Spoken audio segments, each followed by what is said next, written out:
on aime le musée de Rennes. Alors, je confirme, on aime Guillaume Caseroni, qui est notre ami depuis longtemps.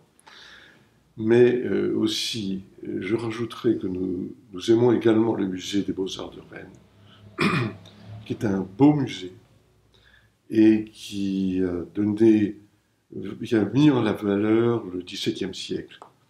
XVIIe siècle français en particulier. Là, nous donnons une œuvre du XVIIe siècle allemand, un Allemand qui a travaillé en Italie.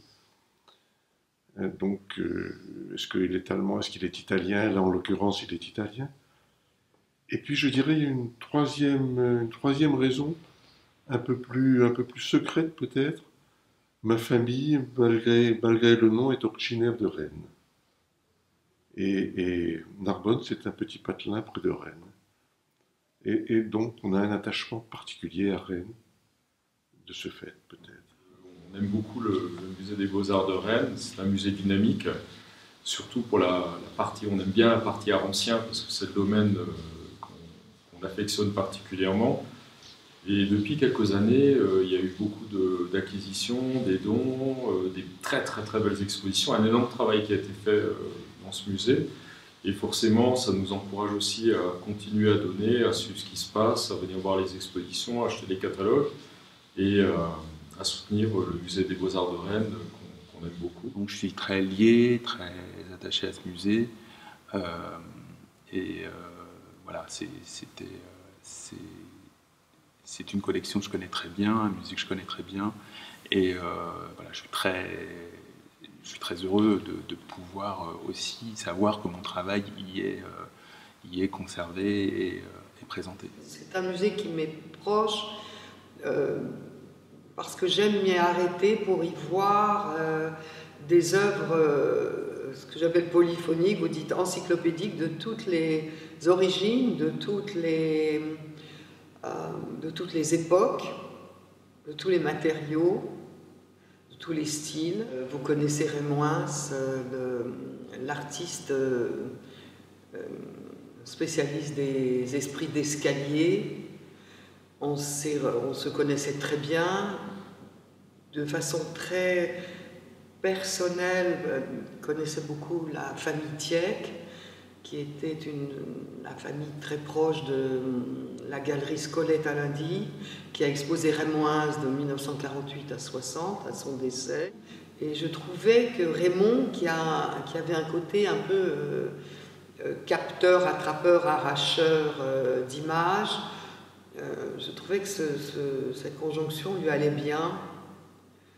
Et d'autant qu'après, j'ai su que le musée s'était constitué sur des saisies de la Révolution. Et je ne sais pas, ça m'a plu. Et j'ai trouvé que c'était simple aussi que quelqu'un ait envie de voir des Rémoins quelque part en nombre. Et de façon forte, pas simplement un tableau.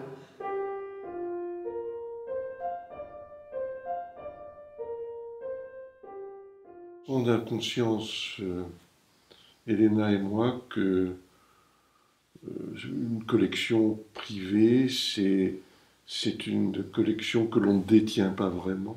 On est des gens qui détiennent pour un moment donné. On est des passeurs, ça ira à d'autres après, public ou privé. Tu es d'accord? Oui. Oui. Et puis c'est très agréable aussi d'aller voir les tableaux que l'on a donnés dans les musées. On a l'impression d'aller voir ses enfants, de leur dire un petit bonjour. Dans un cadre différent. Dans un cadre différent, exactement, oui. La collection est comme un virus, et que lorsqu'on commence, on n'arrive plus à s'en passer. Et c'est exactement ça. Donc la collection publique, pour moi, permet de se faire un œil, une connaissance, parce que souvent des choses que l'on peut voir en collection publique, on ne peut pas les avoir à titre privé. Et ensuite, petit à petit, on commence à acheter des petites choses, et à faire sa propre collection privée. Et une fois qu'on a commencé à acquérir différentes œuvres, il est également bien de faire des donations à des musées. Oui, il y a aussi un certain prestige à donner des œuvres à un musée, dans la mesure où on sait que déjà c'est un lieu valorisation symbolique du travail important, que les œuvres et la collection y étant inaliénables, on s'assure que ce travail y sera pour la durée de ce musée, en tout cas, la durée de vie de ce musée, qu'elle aura l'occasion d'être présentée peut-être de nouveau. C'est rentrer un peu dans l'histoire d'un musée. Donc tout ça, ce sont des données comme ça aussi très, très valorisantes et très excitantes. Donc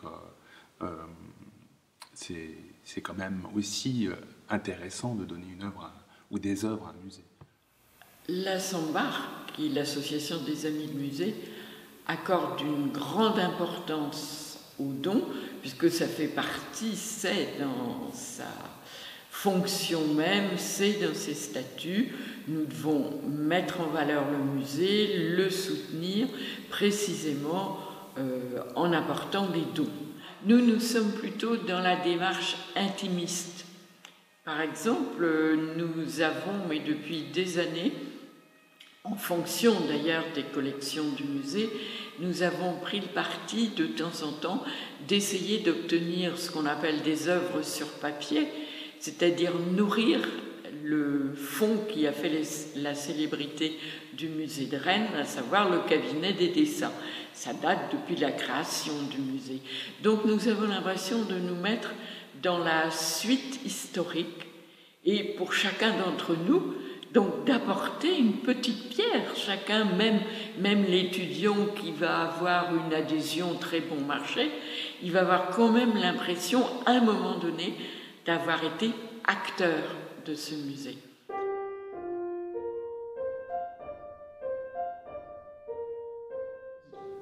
Ce qui est intéressant à savoir, c'est ce parcours, de façon très rapide, qui va permettre l'acquisition de l'œuvre.